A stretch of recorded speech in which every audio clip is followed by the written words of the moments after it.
माँ जी, हम तीनों दोस्त दूसरे जंगल से आए हैं। हम यहाँ अपना अपना घर बनाना चाहते हैं। हमें कोई सुरक्षित जगह बताएं। बच्चों, आप यहाँ से उस तरफ जाएं। वहाँ नदी से थोड़ी दूर 3 पेड़ हैं जिनके पास 3 घर बने हुए हैं। आप तीनों उन 3 घरों में से एक एक घर लेकर उसमें रह सकते हो। अब तो हमें घर बनाने की भी चिंता नहीं है, हमें घर बने बनाए ही मिल गए।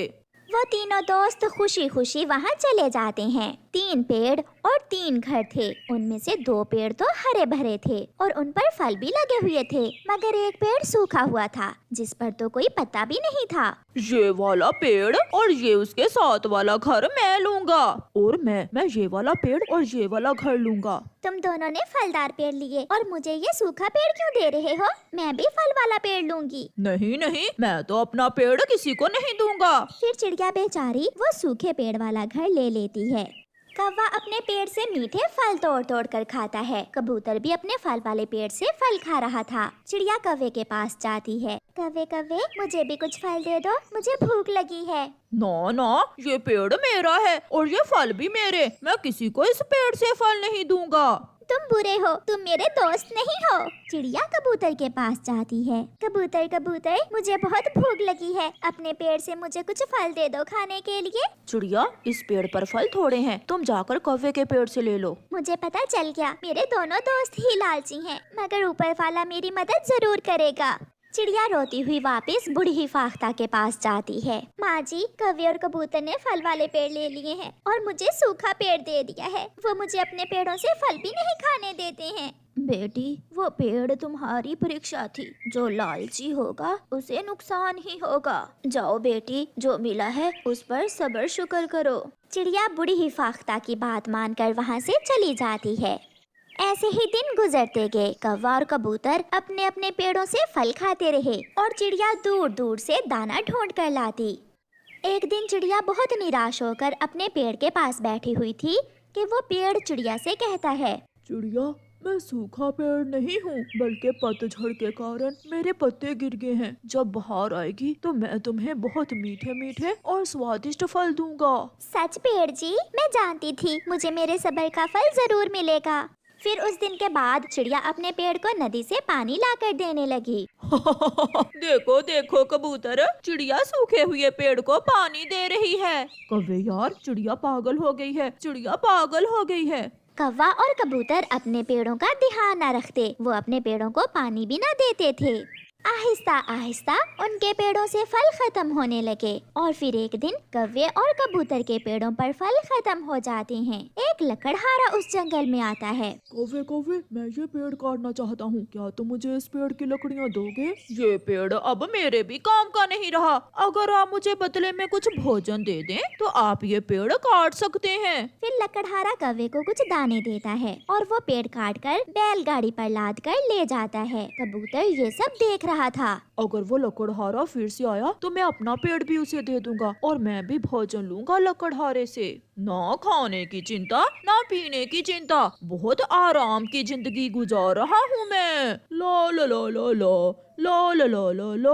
यार कालू, थोड़ा सा दाना मुझे भी दे दो, मैं कल से भूखा हूँ, मुझे कहीं से भी दाना नहीं मिला।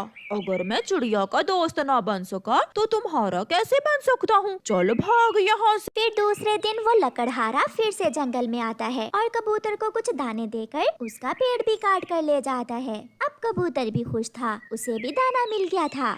मगर चिड़िया अभी तक दाने के लिए बहुत मेहनत कर रही थी। वो पहले अपना दाना ढूंढ कर लाती और फिर अपने पेड़ को पानी देती। चिड़िया चिड़िया, इन बुरे पक्षियों की तरह तुम भी मुझे काट न देना। आप देखना, एक दिन मैं आपको आपकी मेहनत का सिला जरूर दूंगा। ऐसे ही दिन गुजरते गए और आहिस्ता आहिस्ता कौवे और कबूतर के पास जितना भी भोजन था वो खत्म हो जाता है। मौसम भी बदल गया था, बहार आ रही थी। चिड़िया के पेड़ में भी जान आने लगी थी। उस पर छोटे छोटे पत्ते और कलियां लगने लगी थीं, जिन्हें देखकर चिड़िया बहुत खुश थी। देखो देखो, सब देखो, मेरा पेड़ भी हरा भरा होने लगा है। अब वो दिन आगे हैं चिड़िया, जब लालची पक्षियों को सजा मिलेगी और तुम्हें तुम्हारी मेहनत का सिला मिलेगा।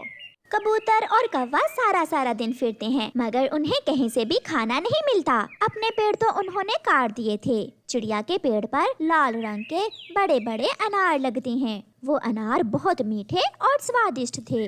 यार कबूतर, तुम जाओ चिड़िया के पास और उसे एक अनार लेकर आओ। चिड़िया मुझे तो अनार देगी नहीं। जैसी करनी वैसी भरनी, अब चिड़िया हमें कुछ भी नहीं देगी, मगर मैं जाता हूँ।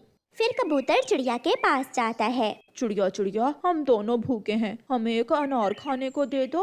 कबूतर, याद करो वो समय जब मेरे पास खाने को कुछ ना था और तुम दोनों ने कैसे मेरा मजाक उड़ाया था। अब तुम्हें यहाँ से कुछ मिलने वाला नहीं है। चिड़िया चिड़िया, मेरे कुछ पत्ते तोड़कर अपने घर पर लगा लो, आज रात बारिश आएगी, तुम अपना घर सुरक्षित बना लो। फिर चिड़िया अपने पेड़ से पत्ते तोड़कर अपने घर पर लगाने लगती है।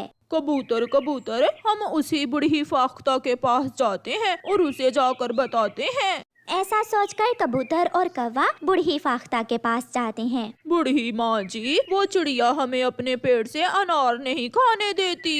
लालच की सजा जरूर मिलती है, भागो यहाँ से, अभी तुम्हें और सजा मिलेगी। वो दोनों निराश होकर वहाँ से चले जाते हैं। रात हो जाती है और तेज बारिश शुरू हो जाती है। कबूतर और कौवे का घर टूट जाता है। वो दोनों अपने टूटे हुए घर पर बैठे अपने किए की सजा भुगत रहे थे और चिड़िया अपने घर में सुरक्षित बैठी हुई थी। कौवे, अगर उस दिन हमने लालच ना किया होता और अपने पेड़ काट कर उस लकड़हारे को ना दिए होते तो आज हम ऐसे बारिश में ना भीग रहे होते। हाँ यार कबूतर, इसलिए तो कहते हैं कि लालच बुरी बला है।